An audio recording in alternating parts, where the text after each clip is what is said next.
আমাদের ওয়ার্ল্ডের ইকোনমিও যদি আপনি দেখেন, আপনি ইকোনমি শিফটিং কিন্তু 2000-এর পর থেকে কিন্তু ছিল আইটিতে গ্রোথ ছিল, এক্স্যাক্টলি।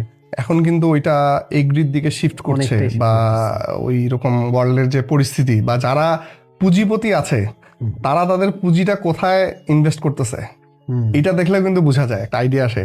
যেমন আপনি যদি ওয়ার্ল্ডের সবচেয়ে বড় পুঁজিপতি দেখেন, যে জাকারবার্গ বলেন, বিল গেটস, জ্যাক মা, তারপরে হুয়েভার ইউ নেম, যারা একসময় আইটিতে টাকা মেক করছে তারা কিন্তু এখন এগ্রিতে শিফট করছে তাদের পুঁজিটা, আচ্ছা, এগ্রিতে ইনভেস্ট করছে।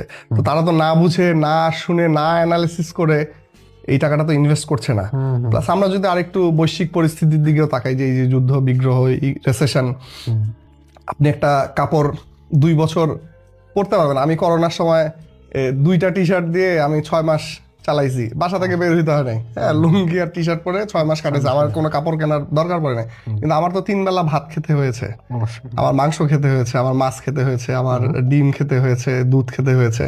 সো আপনি whatever the economic condition is, আপনাকে you have to spend on your food. আর ফুড মানে কি? এগ্রিকালচার। অবশ্যই। সো এই ওয়ার্ল্ডের শিফটিংও আপনি এগ্রিকালচারের বিজনেস আজীবন থাকবে, Exactly. সৃষ্টির শুরু থেকে ছিল এবং এটা শেষ পর্যন্ত আপনাকে, শেষ দিন পর্যন্ত আপনাকে খেতে হবে।